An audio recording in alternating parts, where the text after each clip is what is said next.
Uşaqlıqdan eşidirik ki, həyat imtahandır, sınaqdır. Böyüklərin təbirincə desək, özümüzü yaxşı aparmalıyıq ki, bu imtahandan üzü ağ çıxaq. Amma bizə əvvəlcədən həyatın qeyri-müəyyənliklərlə dolu olduğunu və vəhşiliklərlə dolub daşdığını heç kim demir. Alman dilli yəhudi yazıcı Franz Kafka imtahan hekayəsində həyatın bu əlamətlərini qısa şəkildə göstərməyə çalışıb.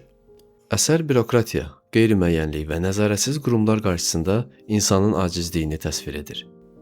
Franz Kafka 3 iyul 1883-cü ildə Avstriya-Macarıstan imperiyasının Praqa şəhərində anadan olmuşdu.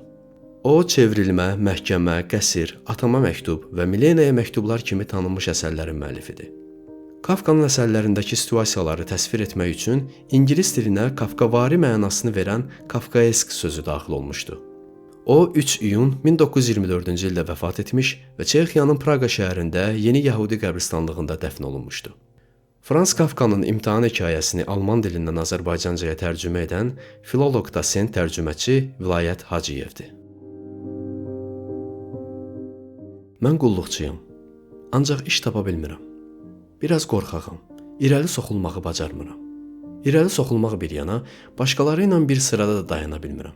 Ancaq bu mənim işsiz qalmağımın yalnız bircə səbəbidir və bəlkə də bunun ümumiyyətlə işsizliyimə heç bir qarışacağı yoxdur. Ancaq əsas məsələ odur ki, məni heç yerə çağırmırlar.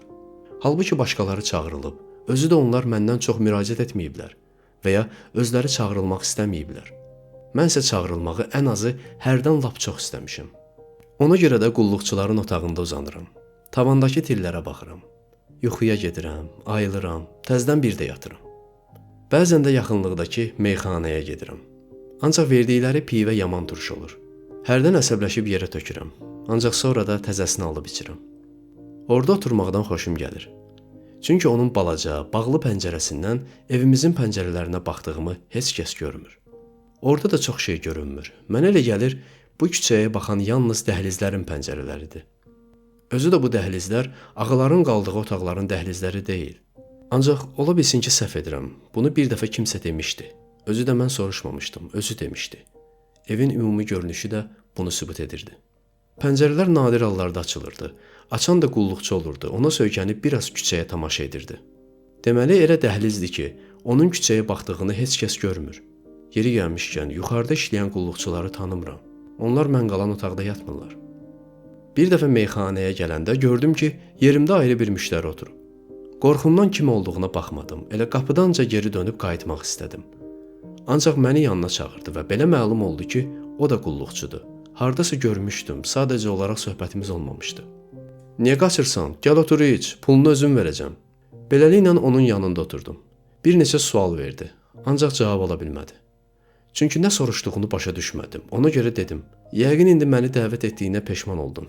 Elə isə gedirəm. Və ayağa durmaq istədim, ancaq o əlini stolun üstündən uzadıb məni yerimdə oturtdu.